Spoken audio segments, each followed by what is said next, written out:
Mtazamaji wa Mnyasa Media, karibu sana kwenye channel yako hii ya Mnyasa Media. Wewe ambaye unatutazama kwa mara ya kwanza, ni kuombe sana uweze kubonyeza neno subscribe. Mchezo wa ligi kuu ya NBC Premier League kati ya Coastal Union wakiwa nyumbani katika uwanja wa Mkwakwani jijini Tanga dhidi ya mnyama Simba Sports Club. Mchezo huo unaendelea hivi sasa, ambao Simba mpaka hivi sasa wanaongoza kwa mabao 2-1. Dakika ya 8 Maabadi aliweza kupeleka kilio kunako klabu ya wekundu wa Msimbazi Simba kwa kuweza kupiga shuti kali akiwa eneo la boksi na kuweza kuiandikia Coastal Union goli la kwanza.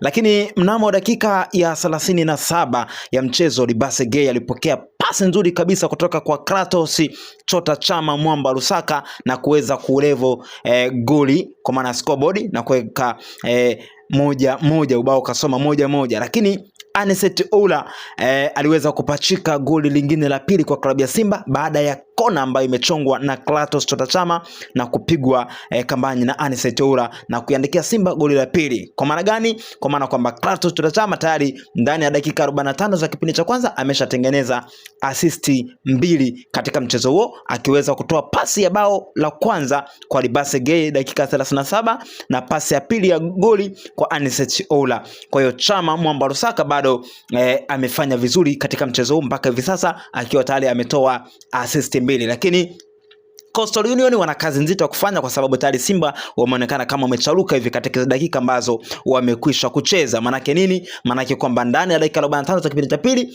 bado kuna kazi nzito ambayo inaendelea, na hivyo timu zote mbili zitakuja na nguvu ya ziada kuhakikisha kwamba matokeo pengine yanabadilika ama Simba kuendelea kuweka ushindi zaidi, kwa maana ya kuendeleza kupiga mabao mengi zaidi kama Coastal Union hawatachukua tahadhari katika mchezo huu ambao unaendelea. Lakini mpaka hivi sasa bado kuna matumaini kwa timu zote mbili kuweza kubadilisha ubao ama kuweka ubao uendelee kusalia kama ulivyo. Nikombe sana mtazamaji wa Mnyasa Media, wewe ambaye unatufuatilia mahali popote ulipo, uweze kubonyeza neno subscribe kwa wewe ambaye bado hujaweza kujiunga na familia hii ya Mnyasa Media. Lakini kwa wewe ambaye uko pamoja nasi, basi endelea kufuatilia channel yako ipendwa Mnyasa Media kupata taarifa zetu mbalimbali hapa ndani ya channel yako ipendwa ya Mnyasa Media. Ni mechi ya kibabe sana ya ligi kuu ya NBC Premier League, mnyama Simba dhidi ya Coastal Union. Mchezo unapigwa katika uwanja wa Mkwakwani jijini Tanga. Endelea kusalia hapa na mimi nitaendelea kukupa dondoo zote ambazo zinaendelea katika mchezo huu.